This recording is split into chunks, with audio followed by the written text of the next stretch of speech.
Hello दोस्तों, एक बार फिर से स्वागत है आपके अपने यूट्यूब चैनल जिसका नाम है the science with Vishnu Saxena.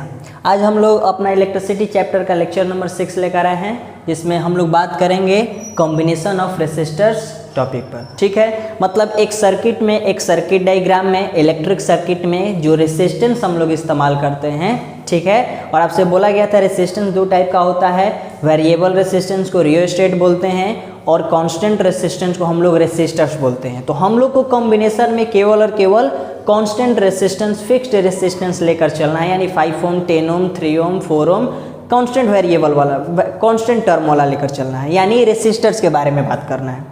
ठीक है, तो कॉम्बिनेशन ऑफ रेसिस्टेंस बोलिए या कॉम्बिनेशन ऑफ रेसिस्टर्स एक ही बात है, क्योंकि हमें जनरली बात केवल और केवल फिक्स्ड रेसिस्टेंस के बारे में ही करना है। ठीक, तो जो कॉम्बिनेशन ऑफ रेसिस्टर्स हम लोग करते हैं ये हमारा दो तरह से किया जाता है, मतलब दो वे में हम लोग कंबाइन करते हैं किसी भी रेसिस्टेंस को।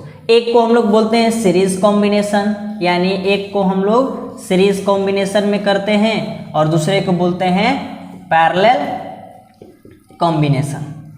ठीक है, पैरेलल कॉम्बिनेशन सिंपल से जान जाइए, सीरीज कॉम्बिनेशन मतलब स्ट्रेट लाइन होना चाहिए और पैरेलल कॉम्बिनेशन मतलब दो स्ट्रेट लाइन होना चाहिए। सबको पता है पैरेलल ये हो गया, ये क्या हो गया, सीरीज। ठीक, अब सीरीज कॉम्बिनेशन में दो रेसिस्टेंस, दो से ज्यादा रेसिस्टेंस कैसे कंबाइन होते हैं और पैरेलल में कैसे कंबाइन होते हैं, उनको डिफाइन कैसे करेंगे, अब एक एक हम लोग पढ़ेंगे। ठीक है, तो अब देखते हैं हम लोग पहला सीरीज कॉम्बिनेशन कि सीरीज कॉम्बिनेशन होता क्या है, कैसे हम लोग इसको डिफाइन करेंगे। ठीक है, तो पहला लिख लीजिए सीरीज कॉम्बिनेशन।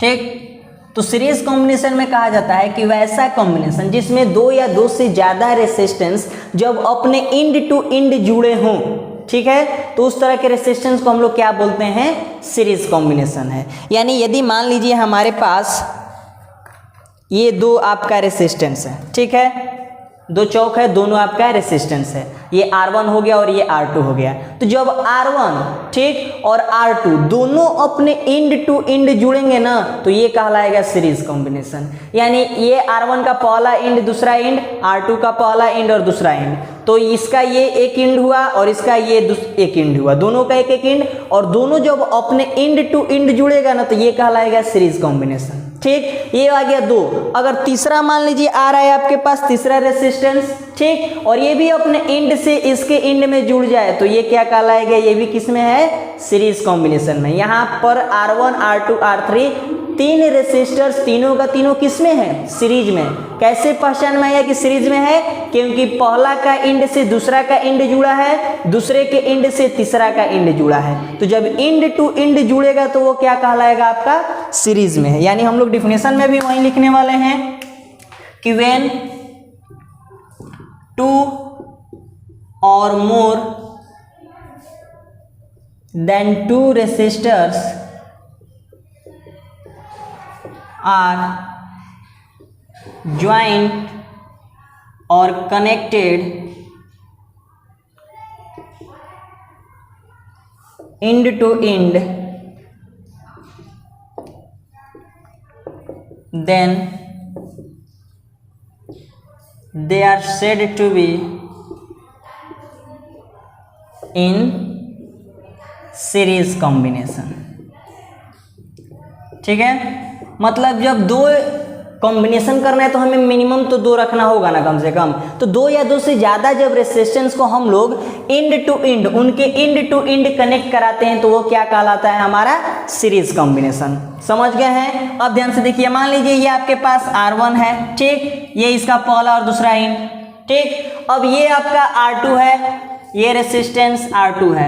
हमें इन दोनों को यदि सीरीज में कराना होगा तो हमें क्या करना होगा, इसका इंड उठाएंगे, इसका इंड उठाएंगे, दोनों को जोड़ देंगे, बन जाएगा सीरीज में, क्योंकि इंड टू इंड हमें ज्वाइन करना होता है। तो हम उठाएंगे इस तरह से R1 को, ये इसका इंड हो गया, फिर यहाँ से R2 का इंड, ये हो गया R2 और ये हो गया आपका R1। देखिए दोनों अपने इंड से जुड़ा हुआ है, यानी ये R1 R2 किस में हो गया, तो दोनों का दोनों ये सीरीज में हो गया। बस यही है सीरीज कॉम्बिनेशन। डेफिनेशन क्लियर है। अब इसमें सबसे इंपॉर्टेंट चीज जानने वाला है कि जब R1 और R2 अगर सीरीज कॉम्बिनेशन में है तो R इक्विवेलेंट क्या होगा। R इक्विवेलेंट मतलब टोटल रेजिस्टेंस इस सर्किट का कितना होगा जब R1 और R2 आपस में सीरीज में होगा। यानी हमें अब इसे जोड़ना है, तो जोड़नेंगे कैसे, वो कौन सा रूल आएगा, कौन सा फॉर्मूला आएगा, उस फॉर्मूला का हम लोग अब डिराइव करेंगे। एग्जाम में डेरिवेशन आता है। टोटल यहाँ इक्विवेलेंट R का फॉर्मूला पता करना होगा कि मतलब R1 R2 जब सीरीज में होगा, दोनों आपस में सीरीज कॉम्बिनेशन में है, तो R इक्विवेलेंट कितना होगा, टोटल सर्किट का रेजिस्टेंस कितना होगा, उसका फॉर्मूला हमें डिराइव करना है। ठीक है, तो डेरिवेशन के लिए पहले तो हम लेट कर लेंगे कि R1 R2 हमारा दो क्या है, सीरीज में है। अब सीरीज में तो एक सर्किट, कंप्लीट सर्किट हमें बनाना होगा, तो कंप्लीट सर्किट बना दिए, की लगा दिए, एक सेल लगा दिए। ठीक है, अब जब सेल लगा दिए तो इसका मान लीजिए पोटेंशियल डिफरेंस भी है, तो इसमें करंट फ्लो कर कितना रहा है, I कर रहा है। ठीक, यानी हम लोग अब यहाँ से सॉल्यूशन में पहला तो लेट करना होगा क्या, जो हमें निकालना है, हमें निकालना है टोटल रेजिस्टेंस। तो लेट कर लेंगे हम लोग ये कि टोटल जो रेजिस्टेंस है इस सर्किट का, ठीक है, उसको हम लोग मान लिए कि टोटल जो रेजिस्टेंस है वो R है। टोटल रेजिस्टेंस भी R, टोटल रेजिस्टेंस R हो गया हमारा। ठीक, अब जब टोटल रेजिस्टेंस R, तो अगर देखा जाए तो क्या टोटल जो करंट का बात किया जाए इस सर्किट का, वो I है, I करंट टोटल फ्लो कर रहा है। अगर टोटल हम लोग पोटेंशियल डिफरेंस वोल्टेज का बात किया जाए तो वो भी है कि नहीं है, एकदम है, भी है। अच्छा, अब बात किया जाए अकॉर्डिंग टू ओम्स लॉ, हमें क्या पता है ओम्स लॉ से, इन तीनों में रिलेशन कुछ, हाँ पता है, क्या पता है भाई, तो V is equal to I into R, हमें ये पता है कहाँ से, तो अकॉर्डिंग टू ओम्स लॉ। अच्छा, एक तो नॉलेज हमें है कि according to Ohm's law V is equal to I into R होता है, लेकिन एक चीज आपको बताया गया था जब हम आप लोग को टॉपिक हम लोग पढ़े थे किस में, तो वोल्टेज और करंट पढ़े थे, तो वहां पर हमने पढ़ा था कि जो करंट होता है, ठीक, सीरीज कॉम्बिनेशन में करंट क्या होता है, तो सेम, लेकिन वोल्टेज अलग अलग। यानी हमें पता है कि जो पोटेंशियल डिफरेंस होता है, ठीक है, ये क्या करता है, तो डिफरेंट करता है, यानी वैरी करता है। सिंपल लिखिए, पोटेंशियल डिफरेंस वैरी, ठीक, एट एवरी रेसिस्टर्स, या potential difference different at every resistors, यानी जो पोटेंशियल डिफरेंस होता है वो हर एक रेसिस्टर्स पर क्या होता है, वैरी करता है, अलग अलग होता है। यानी R1 पर कुछ और होगा, R2 पर कुछ और होगा। तो हमने मान लिया कि यहाँ पर R1 के पास V1 गया है पोटेंशियल डिफरेंस, और R2 के पास V2 गया है, क्योंकि दोनों के पास अलग अलग तो होगा ही, कंपल्सरी है, फिक्स है। ये हमारा प्रॉपर्टी का होता है करंट, ये वोल्टेज का ही, कि हम सीरीज में हर एक रेजिस्टेंस के पास अलग अलग जाएंगे। तो हमने लेट कर लिया कि R1 के पास V1 गया, R2 के पास V2 गया, लेकिन करंट तो सबके पास सेम जाएगा, क्योंकि सीरीज में करंट क्या होता है, तो करंट सेम होता है। ठीक, तो करंट तो सेम, यानी यहाँ भी आई जाएगा, यहाँ भी आई जाएगा।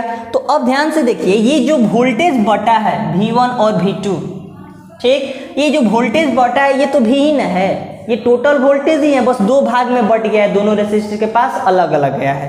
ठीक है, अब आ जाइए यहाँ पर, अगर हम लोग इस लॉ को देखें V is equal to I into R वाले फॉर्मूला को, तो यहाँ से V1 का वैल्यू निकाल सकते हैं। V1 निकालिए, तो अगर V1 हमें निकालना होगा तो I तो सेम रहेगा करंट का टोटल सर्किट में, लेकिन R के जगह R1 हमें चाहिए, क्योंकि हमें V1 निकालना है।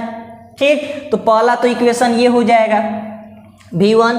सिमिलरली V2 अगर हमें निकालना होगा तो करंट तो सेम, लेकिन यहाँ पर क्या होगा, R2 होगा कि नहीं होगा, V1 I into R1, V2 I into R2, क्योंकि वोल्टेज हर एक रेजिस्टेंस के पास अलग अलग। चलिए, ये भी बात सही है। अगर हम लोग इक्वेशन 1 और 2 को जोड़ दें तो क्या V1 plus V2 is equal to हमें मिल जाएगा कि ये वाला I into R1 plus I into R2 मिल जाएगा। सही बात है। अच्छा, अब बात बताइए, ये V1 V2 आया कहाँ से, वोल्टेज ही ना है, ये टोटल वोल्टेज था सर्किट का। देखिए लेट किया हम लोग, टोटल वोल्टेज कितना है, पोटेंशियल डिफरेंस V है सर्किट का, तो ये तो दोनों दो भाग में बटा है, वोल्टेज ही इसके पास बट गया है दोनों। तो V1 और V2 एक्चुअल में हुआ क्या, तो V1 प्लस V2 आपका क्या होना चाहिए, V ही ना होना चाहिए।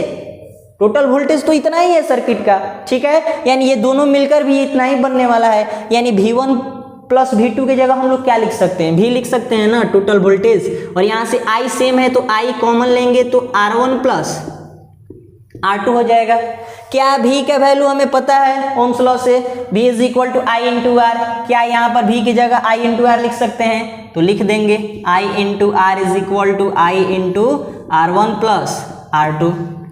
I से I गया काम से, ठीक, बच क्या गया, R is equal to R1 plus R2। ये आ तो गया हमारा टोटल। R क्या था, टोटल रेजिस्टेंस सर्किट का, कब, जब R1 और R2 सीरीज में हो। तो जब R1 और R2 सीरीज में होगा तब टोटल रेजिस्टेंस कितना होगा, R1 प्लस R2 के इक्वल होगा। कब, जब दो रेजिस्टेंस होगा। अगर 3 हो जाए मतलब R1 R2 और R3, ये तीनों का तीनों जब सीरीज में होगा तो कुछ नहीं करना है, फॉर्मूला में बढ़ाते जाना है, ठीक है, यानी उस समय का जो रेजिस्टेंस आएगा 3 वाले का तो वो होगा R1 plus R2 plus R3, ठीक है। तो सिंपल बस आप एक जान जाइए कि अगर टोटल n रेसिस्टर्स हो, टोटल n रेसिस्टर्स हो, सब अलग अलग वैल्यूएबल का, अलग अलग वैल्यू हो सबका, और टोटल n नंबर का हो, यहाँ पर 2 है यहाँ पर 3, टोटल n हो, तब क्या होगा, तो R इज इक्वल टू वही चीज, क्या,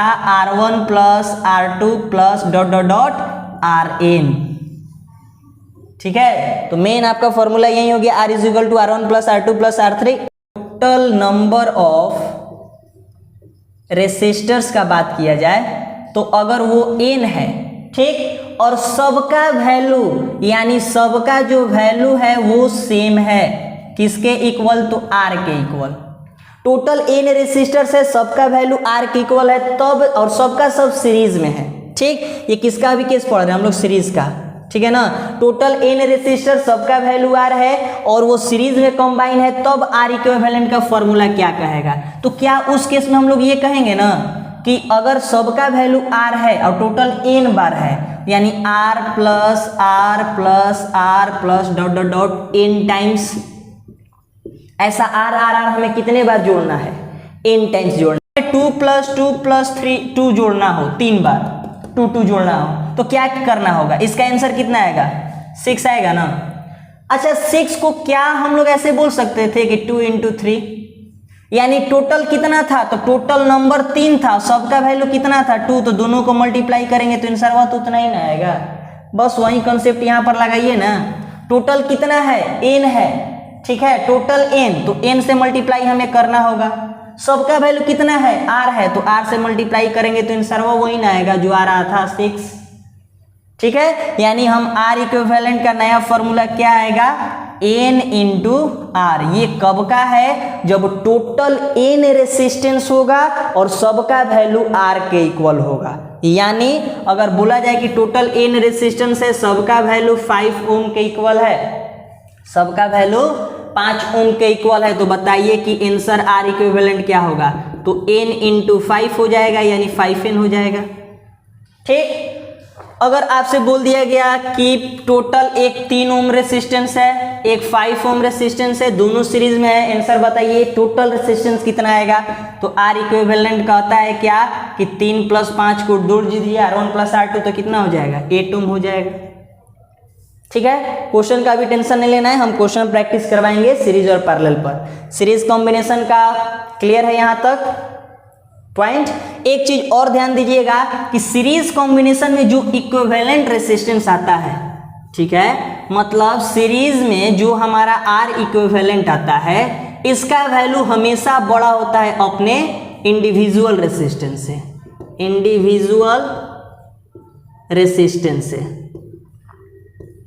समझिए क्या कर रहे हैं, R इक्विवेलेंट का वैल्यू हमेशा अपने इंडिविजुअल रेसिस्टेंस से बड़ा आता है, किसमें, सीरीज कॉम्बिनेशन वाले केस में। कैसे भाई, तो यहाँ पर क्या आया, R इक्विवेलेंट 8 आया, इसका इंडिविजुअल 3 और 5 था, बड़ा है कि नहीं है 5 8।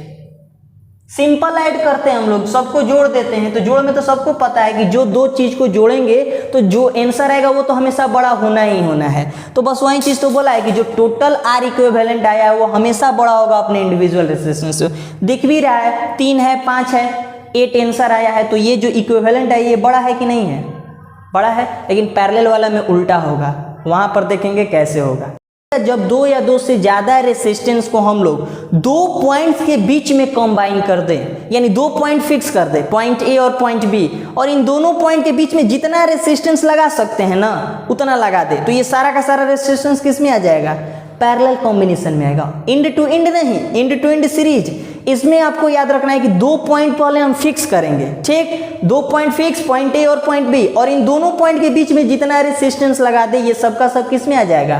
पैरेलल कॉम्बिनेशन में आ जाएगा। कैसे भाई? तो ध्यान से देखिए, अगर हमें कहना है कि R1 को, R2 को और R3 को तीनों को पैरेलल कंबाइन करना है, ठीक है, तो अब कैसे करेंगे डेफिनेशन के अकॉर्डिंग? तो डेफिनेशन कहता है कि पहले आप दो पॉइंट फिक्स कर लीजिए, पॉइंट ए और पॉइंट बी। इन दोनों के बीच में आप जितना रेसिस्टेंस लगाइएगा ना वो सब किस में होगा? तो सब का सब आपका पैरेलल में होगा। कैसे भाई? R1 हमें लगाना है, यहां से उठाएंगे, R1 दोनों के बीच में लगा दिए, ठीक है। R2 लगाना है, क्या करेंगे? सेम दो पॉइंट्स के बीच में ही लगाना है, तो हम लोग इस तरह से उठा देंगे इसको, मान लीजिए ये हो गया किसमें? R2 में। देखिए है तो ये तो केवल मुड़ा है, केवल टर्न लिया है, वायर तो अभी सेम ही है, यानी ये भी ए और बी के बीच में ही लगा है ना, 2 ओम R2 वाला भी। R3 का बात किया जाए, ये हो गया R3। तो ध्यान से देखिए, पॉइंट ए और बी फिक्स है, इन दोनों के बीच में तीन रेसिस्टेंस लगा है, तीनों के तीनों किस में कहलाएगा? पैरेलल में। यानी इसको डिफिनेशन कैसे हम लोग देंगे? तो when two or more than two resistors are joint between the two same points, ठीक है, यानी when two or more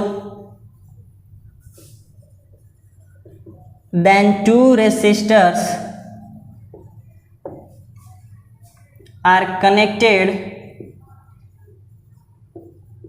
between two same points,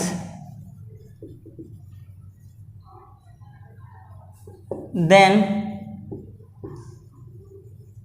they are in parallel combination। से डाल सकते हैं, ये हो गया आपका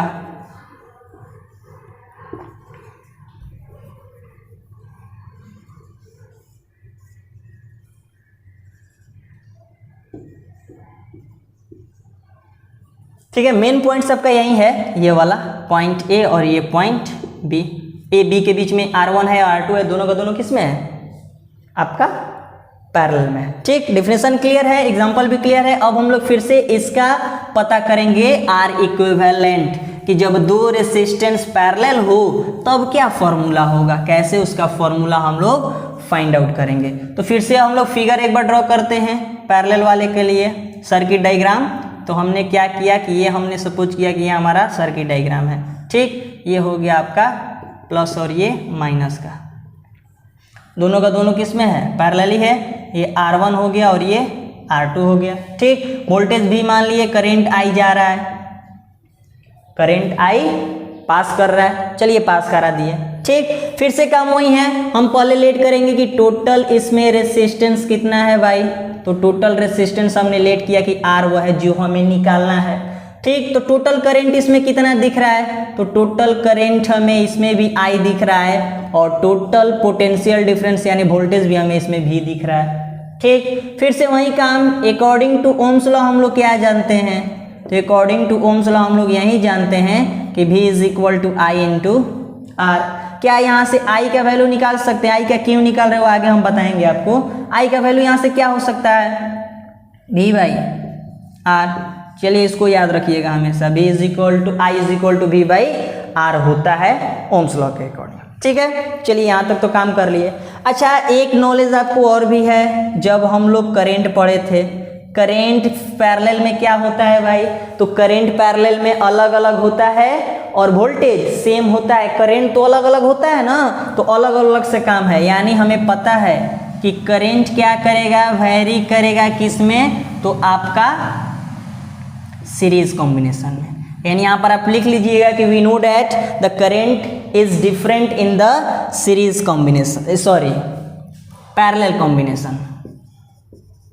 पैरेलल कॉम्बिनेशन में करेंट वेरी करता है, मतलब अलग अलग होता है, ठीक, जब करंट अलग अलग होता है तो क्या यहाँ से I1 हम लोग निकाल सकते हैं, क्योंकि ये जो करंट गया होगा यहाँ तक तो करंट आ ही गया है, लेकिन दोनों के पास अलग अलग, तो यहाँ पर R1 के पास हमने माना कि I1 करंट गया और R2 के पास I2 करंट गया, अलग अलग करंट गया है, तो I1 हमें R1 से निकालना पड़ेगा और I2 हमें R2 का हेल्प लेकर निकालना होगा।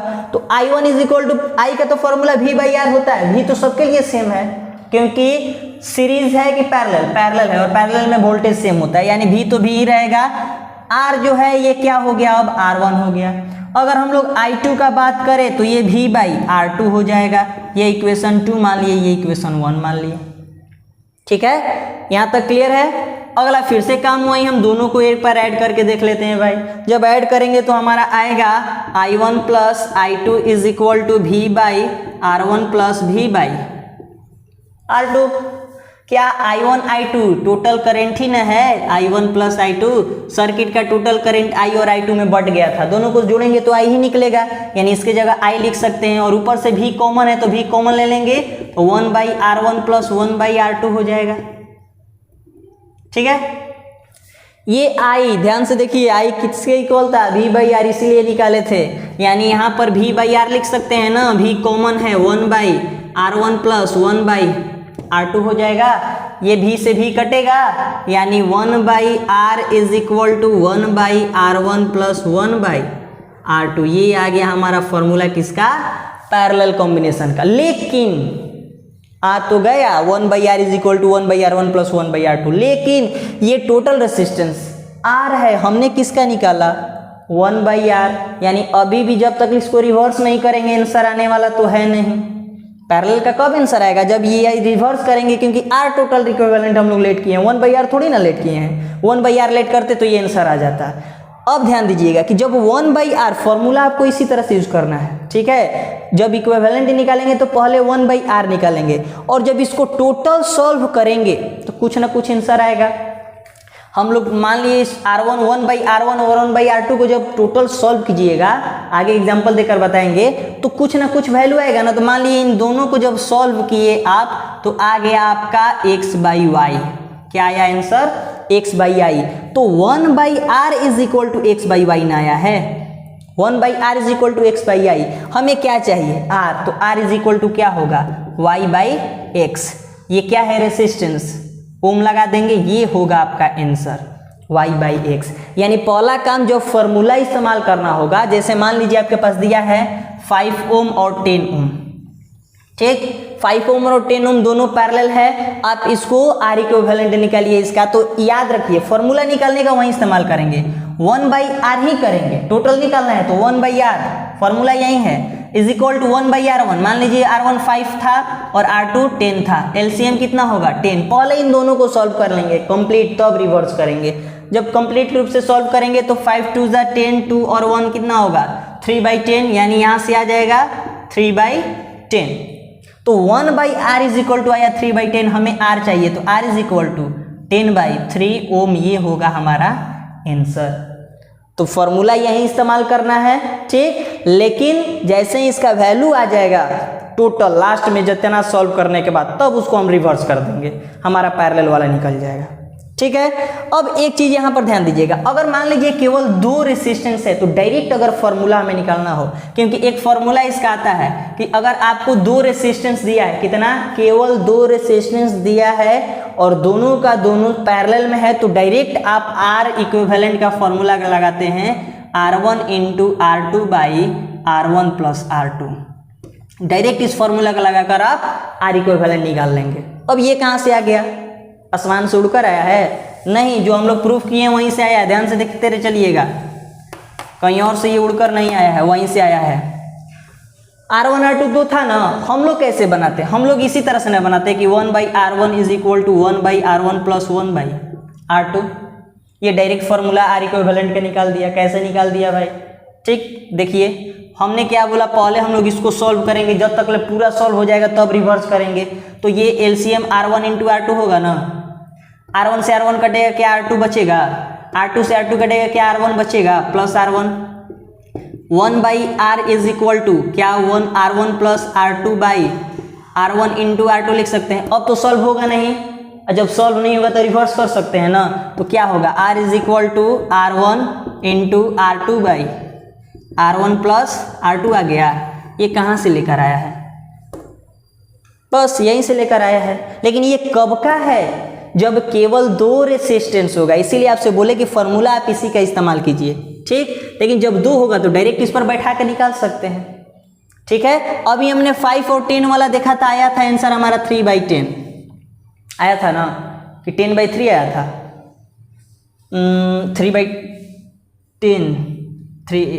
10/3 आया था ना जी, रिवर्स किए थे तो, ठीक है। आंसर आया था 10/3। इस पर रखकर देखते हैं इस फॉर्मूला पर आया कि नहीं आया। देखिए R इक्विवेलेंट हम लोग डायरेक्ट निकालेंगे। R1 कितना है हमारे पास? 5 है। R2 कितना है? 10 है। और दोनों को जोड़ कर लिखना है हमें, 5 + 10 कितना आ गया? तो ऊपर हो गया 5 × 10, ठीक, और नीचे हो गया 15, 5 × 3 = 15, कितना आया? 10/3, उतना ही आया तो गया, ठीक है। लेकिन जब 2 हो तब इस फॉर्मूला का इस्तेमाल करेंगे, 3 होगा तो इस फॉर्मूला का इस्तेमाल नहीं कर सकते, ठीक है। अब 3 होगा तो इसी तरह से, 4 को होगा तो इसी तरह से इस फॉर्मूला पे यूज कीजिएगा। पहले इसको सॉल्व कर लीजिएगा, फिर उसको रिवर्स कर दीजिएगा, ठीक। लास्ट इसका एक और फॉर्मूला बच गया कि जब अगर वही काम, जब उसमें total n resistor same value का था तो हमने फॉर्मूला यूज किया था R is equal to n into R। तो इसमें क्या फॉर्मूला इसका बनेगा? जब टोटल n रेसिस्टर्स होगा, सबका वैल्यू R होगा, तब देखिए, तब आपको क्या करना है, यानी टोटल रेसिस्टर्स का बात किया जाए, टोटल रेसिस्टर्स n है और सबका जो वैल्यू है वो आपका R है, तो अब R इक्विवेलेंट, ठीक, किसमें? तो पैरेलल वाले केस में ये फॉर्मूला हो जाता है आपका R/n। कैसे? अगर मान लीजिए हमें 1/2 + 1/2 + 1/2 डिवाइड करना है, क्योंकि यहाँ पर हमने लेट किया है कि n टोटल 1 2 3 है और सबका वैल्यू कितना है? तो सबका वैल्यू जो है वो 2 के इक्वल है। तो R1/R का तो वैल्यू हमें यही ना पता होता है, सबको रिवर्स कर करके जोड़ देंगे, बात है ना। तो सबको जब इस तरह से जोड़ेंगे हम लोग तो इसका वैल्यू कितना आ जाएगा? एलसीएम लेंगे तो 2 और ऊपर चला जाएगा 1 + 1 + 1 यानी 3/2 आएगा ना। और फिर इसको रिवर्स करेंगे तो R इज इक्वल टू आ जाएगा 2/3। ये 2 क्या था? ध्यान से देखिए, 2 क्या था? तो वैल्यू था जो सबका सेम वैल्यू था, ठीक है ना। मतलब R जो हम लोग लेट किए, वैल्यू सबका सेम R, वो कहाँ आ गया? ऊपर आ गया। जब R इक्विवेलेंट निकाले तो लिख दिया R ऊपर, ठीक। ये 3 क्या था? नंबर ऑफ टर्म्स, कितने रेसिस्टेंस हम लोग इस्तेमाल किए थे, तो टोटल 3 इस्तेमाल किए थे। तो आंसर में देखिए 3 नीचे आया था, 3 लिख दिए, ठीक है। तो ये R इक्विवेलेंट पैरेलल वाला का, जब टोटल n रेसिस्टेंस हो, सबका वैल्यू R हो, तो डायरेक्ट R/n फॉर्मूला लगाइए। जैसे एग्जांपल में अगर क्वेश्चन में दिया आपसे कि टोटल जो रेसिस्टर्स है वो आपका 10 है और सबका जो वैल्यू है वो 2 ओम के इक्वल है। टोटल 10 रेसिस्टर, सबका वैल्यू 2 ओम और सबका सब किस में है? तो पैरेलल कंबाइन है। तो R इक्विवेलेंट आप निकालिए, तो डायरेक्ट फॉर्मूला लगाइए R/n। R किसको शो करता है? तो वैल्यू ऑफ रेसिस्टेंस कितना है? 2। n किसको शो करता है? टोटल रेसिस्टेंस कितना है? 10। कितना हो गया? 1/5 यानी 0.2 ओम हो गया आंसर, ठीक है। अब एक और चीज जानने वाला है, जैसे सीरीज में था कि जो इक्विवेलेंट रेसिस्टेंस था, जो R इक्विवेलेंट था, ये बड़ा था अपने इंडिविजुअल से, बड़ा था ना। सीरीज का ये केस था, किसका था? ये सीरीज का केस था। लेकिन यहां पर जो R इक्विवेलेंट होगा वो छोटा होगा अपने इंडिविजुअल रेसिस्टेंस से, इंडिविजुअल रेसिस्टेंस से। किसमें? तो ये पैरेलल का केस है, इसको हमेशा याद रखना है, ठीक है। कैसे? ध्यान से देखिए, यहां पर मान लीजिए आपको 1/2 दिया है, एक रेसिस्टेंस 2 ओम का है, ठीक, और दूसरा यहां पर देखिए ना, एक रेसिस्टेंस 2 ओम का, दूसरा भी 2 ओम का है। आपको R इक्विवेलेंट निकालना होगा। जब R इक्विवेलेंट निकालना होगा तो क्या R इक्विवेलेंट इसका जो आएगा, ठीक है, वो डायरेक्ट हम लोग क्या लिख सकते हैं? R/n वाला फॉर्मूला से निकाल सकते हैं ना। R कितना है? 2, n कितना है? 2 यानी 1 ओम इक्वल आएगा, यानी R कितना? R इक्विवेलेंट 1 ओम आया। अब बताइए, तो ये इक्विवेलेंट और ये इसका इंडिविजुअल दोनों 2 का है, बड़ा है कि छोटा है?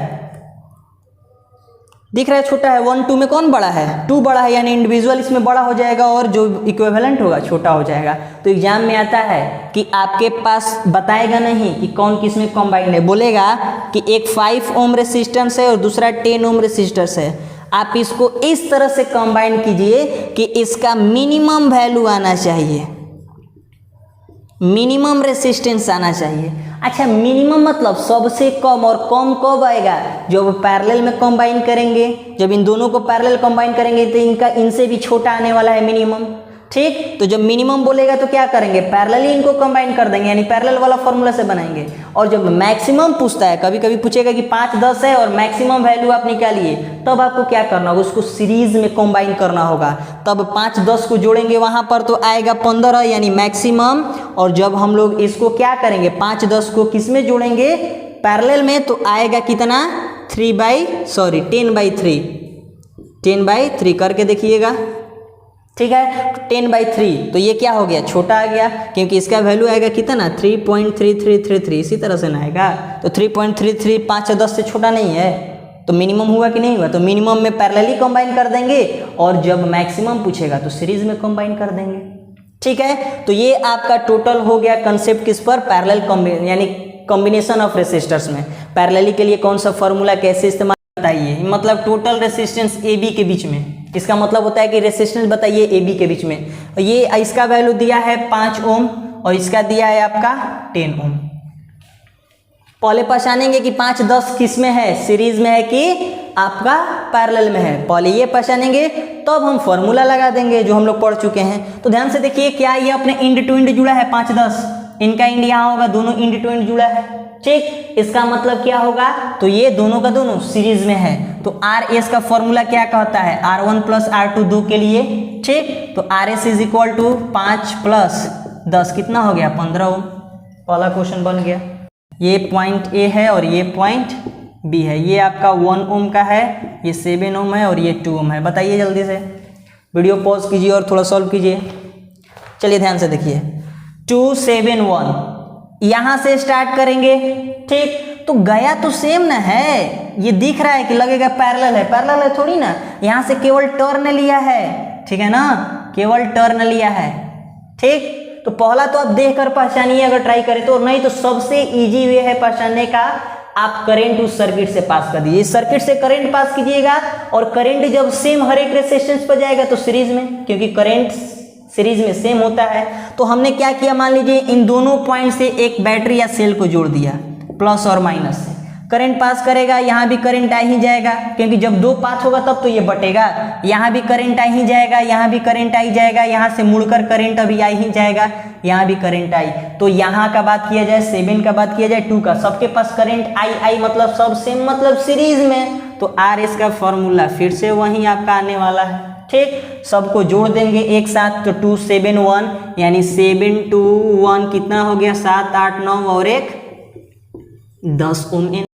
थर्ड 4 क्वेश्चन देखिए ध्यान से, देखिए थर्ड नंबर में आपको दिया है, सर्किट गिवन है। ठीक, पहचानना है पहले तो हमें कि 6 3 3 ये कैसे आपस में कंबाइंड है। तो पहले आपसे बोले कि जब पहचानना है तो करंट पास कराइए, तो हमने लेट किया कि ए और बी के बीच में एक सेल लगा दिए, इधर पॉजिटिव इधर नेगेटिव। मान लीजिए यहाँ से करंट इंटर कर रहा है, आई करंट जाएगा, यहाँ तक करंट आई जाएगा, यहाँ से करंट को 2 पाथ मिलेगा तो बढ़ जाएगा ना, पाथ मिला तो वो बटेगा, 2 अलग अलग पाथ मिला तो वो बट जाएगा। तो यहाँ पर सपोज किए करंट I1 गया, यहाँ पर करंट I2 गया। ठीक, यहाँ पर भी करंट कितना आएगा I2 आएगा, यही वाला देखिए पाथ सेम है, और यहाँ तक करंट I1 आएगा, यहाँ से दोनों फिर एक में मिल जाएगा, दोनों यहाँ से फिर एक में मिल गया और फिर क्या बन गया I बन गया।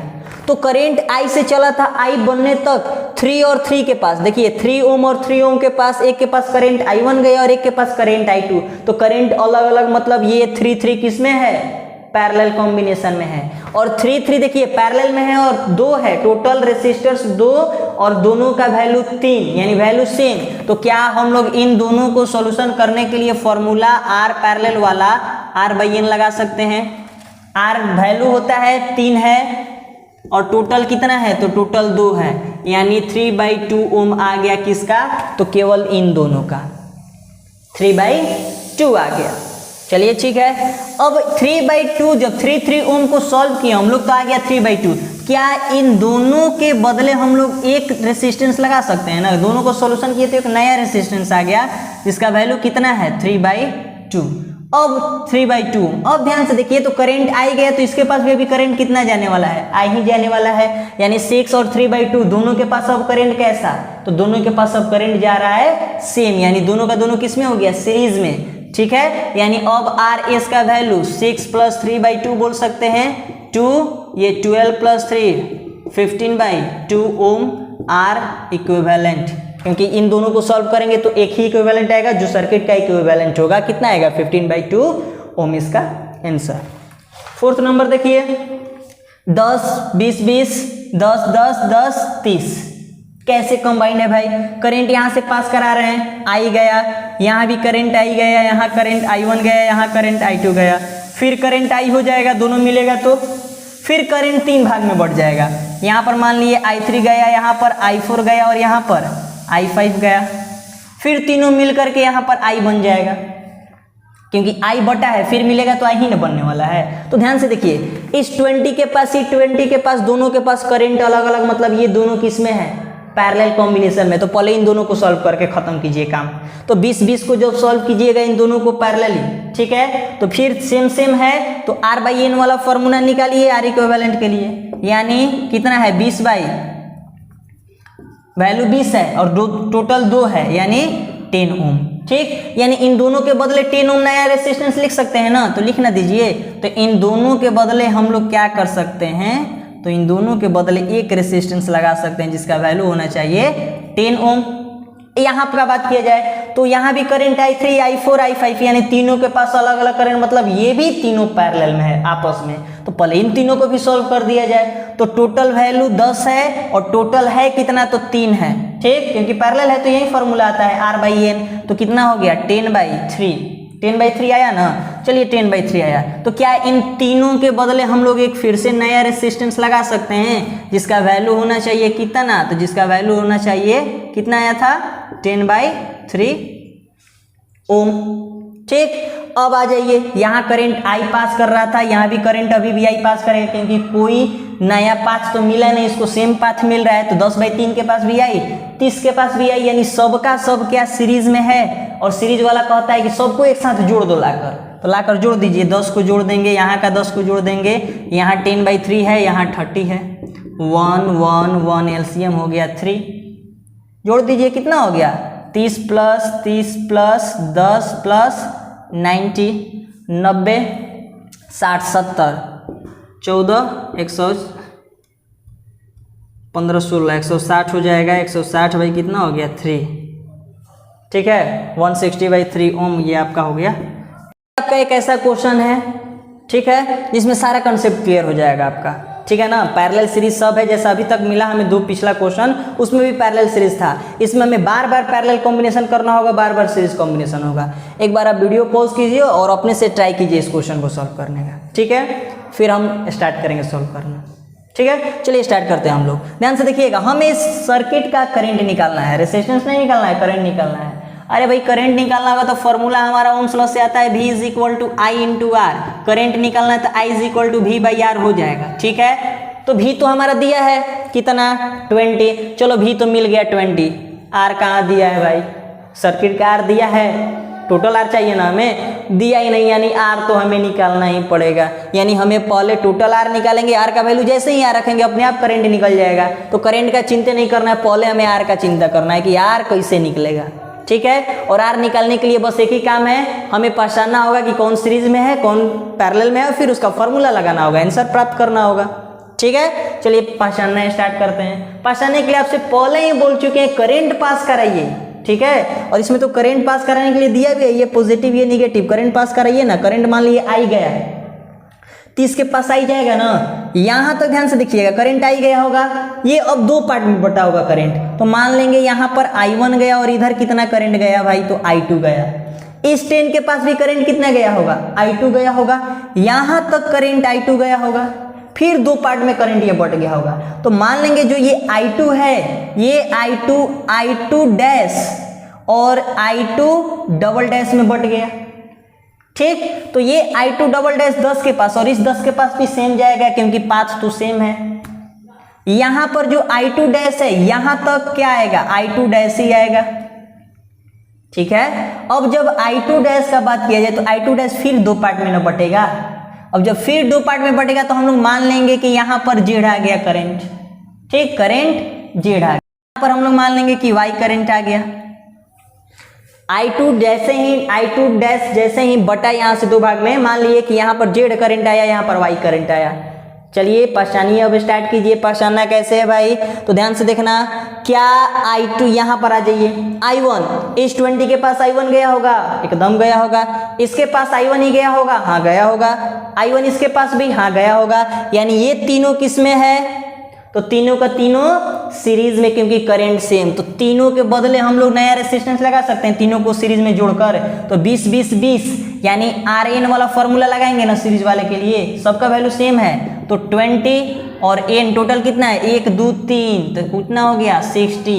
यानी इन तीनों के बदले हम नया रेसिस्टेंस लगा सकते हैं जिसका वैल्यू किसके इक्वल होना चाहिए, तो 60 ओम के इक्वल होना चाहिए। यहाँ वाला वैल्यू लगा दिए, टोटल हो गया, इसका काम खत्म।